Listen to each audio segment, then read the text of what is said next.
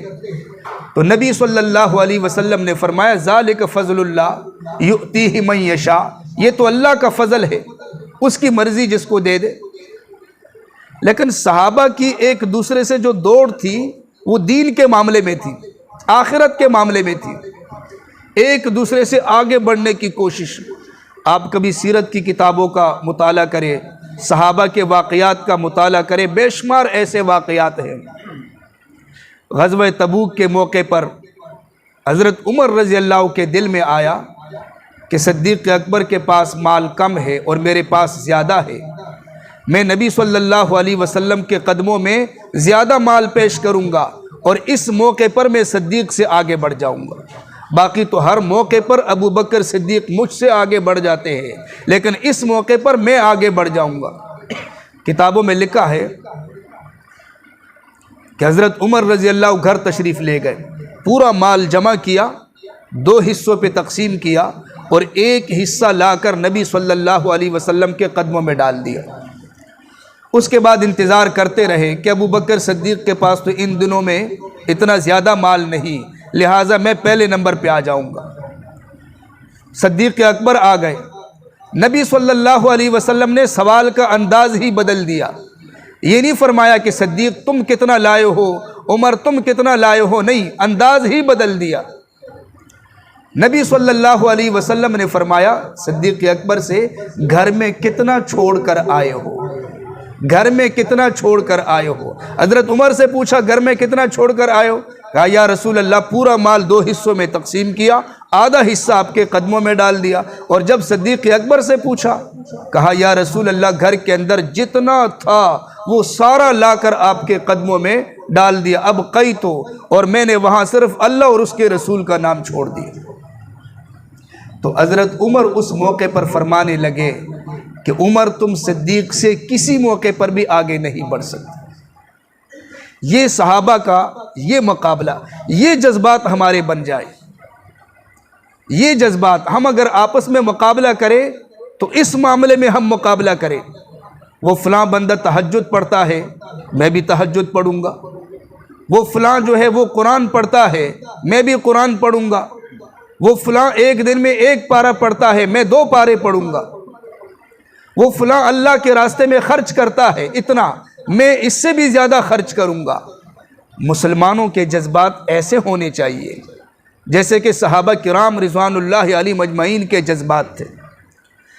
میرے دوستو، یہ قوت ارادی کی جو میں نے بات کی، مضبوط ارادہ، یہ مضبوط ارادہ ہم ویسے نہیں کر سکتے۔ اس کے لیے کتابوں میں لکھا ہے ایک بندہ اگر جھوٹ بولتا ہے تو وہ کبھی بھی دین کے معاملے میں مضبوط ارادہ نہیں کر سکتا، اس کو استقامت نہیں مل سکتی۔ بندہ جب سچ بولتا ہے تو وہ نڈر ہوتا ہے، پہلی صفت اس کے اندر صداقت ہونی چاہیے، سچائی۔ قرآن کے اندر جہاں ہدہد پرندے کا واقعہ ہے، حضرت سلیمان علیہ السلام جہاں بھی جاتے تھے تو جہاں پڑاؤ ڈالتے تھے ساتھ ایک پرندہ بھی ہوتا تھا، ہدہد پرندہ۔ ہدہد پرندہ اپنی چونچ کے ذریعے وہاں معلوم کرتا تھا کہ یہاں پانی ہے، تو حضرت سلیمان علیہ السلام حکم دیتے کہ چلو یہاں پر پڑاؤ ڈالتے ہیں۔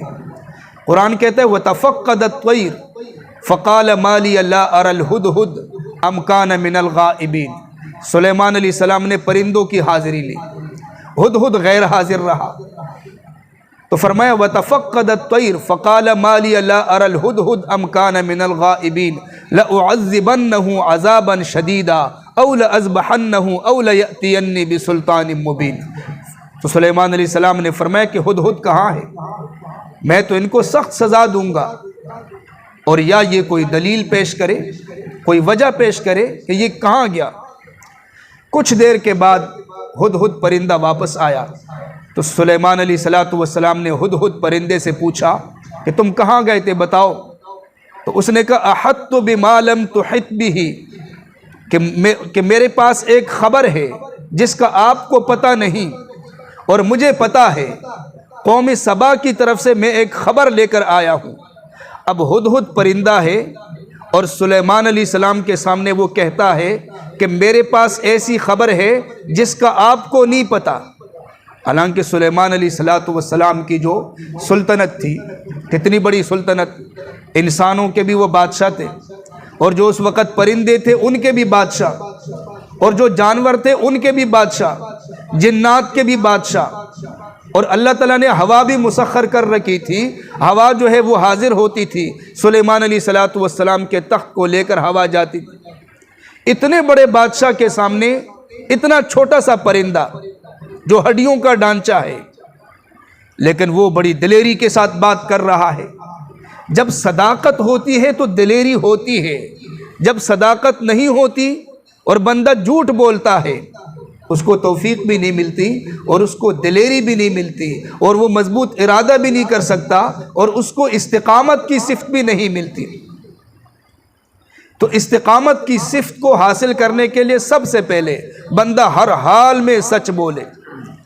ہمارے ہاں نا ایک مصیبت ہے، ہر بندہ کوشش کرتا ہے، شیطان اس کو پڑھاتا ہے، جگہ جگہ جھوٹ بھی بولتا ہے، اور جب کہا جائے کہ آپ نے جھوٹ بولا، کہتے جی مصلحت میں اس کی گنجائش ہوتی ہے، اب اس کو ہم نے عام بنا دیا۔ جگہ جگہ شیطان ہمیں یہ پڑھاتا ہے، حالانکہ جھوٹ جھوٹ ہے۔